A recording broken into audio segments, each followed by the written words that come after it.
मजबूरी में किया गया काम पाप नहीं देता। जैसे झूठ बोलना पाप है, बोलो हाँ, बोलो हाँ।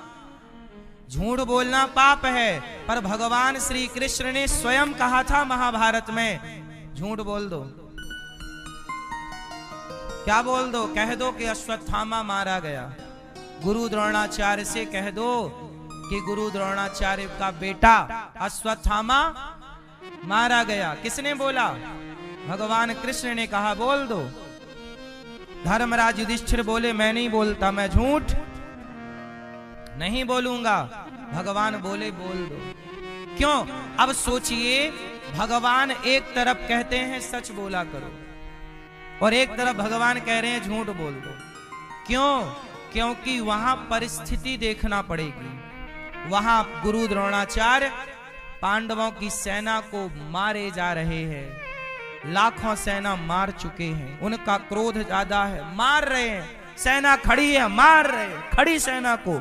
लड़ने वाली सेना अलग थी, लड़ने वाली को नहीं मार रहे थे, जो खड़ी थी सेफ्टी में के वहां दौड़ पड़ेगी जहां रिजर्व सेना होती है ना, एक्स्ट्रा। खड़ी सेना को मार रहे हैं। भगवान कृष्ण बोले ये तो मार डालेंगे, गुरु द्रोणाचार्य को रोकना पड़ेगा। कैसे रोका जाए?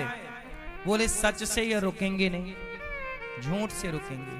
बोल दो कि अश्वत्थामा इनका बेटा मारा गया। धर्मराज बोले मैं नहीं बोलता। तब क्या किया? अश्वत्थामा नाम के हाथी को मार दिया और बोले अब तो बोल दो कि अश्वत्थामा मारा गया। बोले हाँ बोल देंगे, लेकिन वो तो हाथी मारा गया है। तो बोले गुरु द्रोणाचार्य ने पूछा कि क्यों धर्मराज, क्या अश्वत्थामा मारा गया? सब कह रहे हैं, अफवाह फैल गई कि अश्वत्थामा मारा गया। तो धर्मराज युधिष्ठिर से पूछा कि तू सत्यवादी है, तुम बताओ सही बोलो, क्या अश्वत्थामा मारा गया?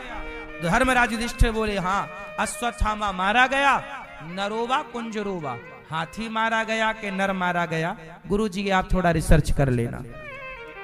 लेकिन वो नरोवा कुंजरोवा बोला है, उसके पहले भगवान ने शंख बजा दिया। ये बात सुनी नहीं गुरु द्रोणाचार्य और अपना धनुष रख दिया। और रखा तो धृष्टद्युम्न ने आकर के गुरु द्रोणाचार्य का सिर काट दिया। ऐसे हत्या हुई गुरु द्रोणाचार्य की। अब मुझे ये बताओ कि परिस्थिति,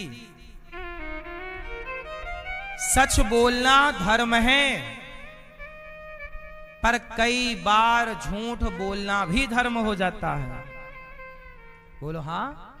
यदि आपके एक झूठ बोलने से हजारों निर्दोष लोगों की जान बच रही है तो बताओ वो झूठ सच से बड़ा है या नहीं? हजारों गाय की रक्षा हो रही है आपके झूठ से, तो वो झूठ सच से बड़ा है या नहीं?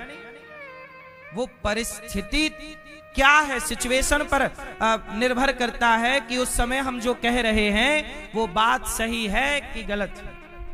कई बार गलत भी सही होता है और सही भी गलत हो जाता है। इसलिए धर्म को बड़ी बारीकी से समझना पड़ता है। इसलिए मेरी मां, आप लोगों से बस मेरी यही विनती है कि मां, आप पाप से बचना। मांस खाना, यदि आपके प्राण जा रहे हैं, कोई विकल्प नहीं, मर जाओगे आप, उस स्थिति में चलो किसी के प्राणों को बचाना कि आपके पास अन्न है ही नहीं, दूर दूर तक नहीं है। आपके देश में अन्न नहीं होता, चावल नहीं है, दाल नहीं है, गेहूं नहीं है, कोई भी, केवल मछली है। तो उस परिस्थिति पर यदि आप मछली खाते हैं तो वहां अपने अपने प्राणों को बचाने के लिए खाया है। वहां आपका धर्म है, आप अपने प्राणों की रक्षा करें। स्वयं के प्राणों की रक्षा करना भी धर्म है। लेकिन ये बात केवल वहां सीमित है जहां विकल्प ना हो। अब आपके पास फल हैं, तमाम पदार्थ हैं, और फिर भी आप सब छोड़ के मछली खाओ, तो फिर आप पाप के भागी बने, क्योंकि यहां विकल्प है। बात समझ में आ रही है कि नहीं? अब आप कहो जी नहीं जी, देखो लिखा है कि मांस खा लेना चाहिए। अरे मांस खा लेना चाहिए, किस परिस्थिति में ये बात कही जा रही है? एक गुरुजी थे, उनका चेला पीता था बीड़ी पी रहा। गुरुजी को पता लगा कि चेला बीड़ी पीने लगा। बोला, ए यहाँ बीड़ी पीता? यहाँ गुरुजी आदत लग गई है बीड़ी पी। गुरुजी बोले, ये बता तू दिन में कितनी बीड़ी पीता है? बोले, गुरुजी मैं दिन भर में कम से कम 10 बीड़ी पी जाता हूं। दिन भर में 10 बीड़ी पीता हूं। गुरुजी बोले, सुन बीड़ी छोड़ दे। गुरुजी आदत बड़ी बुरी है गुरुजी, एकदम से नहीं छूटेगी, कुछ आप आज्ञा करो। तो गुरुजी बोले, सुन तू फिर संडे के संडे बीड़ी पिया कर। तू संडे के संडे बीड़ी पिया कर। हाँ गुरुजी, चलेगा चलेगा। अब लो भैया, अब गुरुजी ने कहा संडे को बीड़ी पिया कर। अब उसने तो बोला अपने सारे मित्रों को, सुनो गुरुजी ने बोला है कि संडे को बीड़ी पीना चाहिए। अब जितने मित्र थे सबको संडे को बिठा के बीड़ी पिला रहा। गुरुजी आए, क्यों रे सारे बीड़ी पी रहे हो? बोले, गुरुजी आपने ही तो बोला था संडे को बीड़ी पीना। गुरुजी ने उसको बोला था और उसको लगा कि गुरुजी बोल रहे हैं कि संडे को बीड़ी पीना चाहिए। अच्छा, बात वही है पर समझ का अंतर हो गया कि नहीं? बोलो। अच्छा ये बताओ, गुरुजी ने ऐसा क्यों कहा कि संडे को बीड़ी पी लेना? आप लोग बताओ।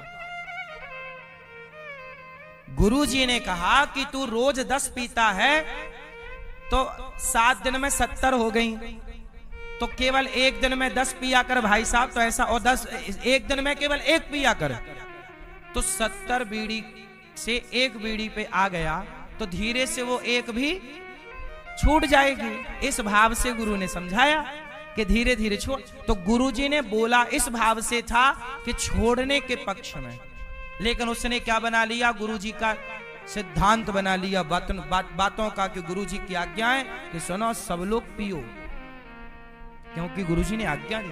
अब बता, ये बातों का ये अर्थ का क्या हो गया? अनर्थ हो गया। ऐसे ही शास्त्रों में कोई बात कही जाती है तो उसे आप लोग पूरा नहीं समझते कि वो किस परिस्थिति में किसके लिए कही जा रही है। कुछ बातें सबके लिए नहीं है। क्यों?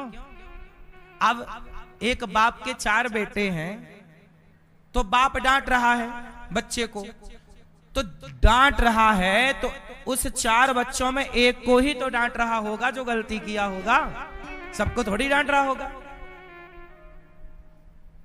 तो कई बार शास्त्रों में लिखा पाया जाता है, देखो ऐसा लिखा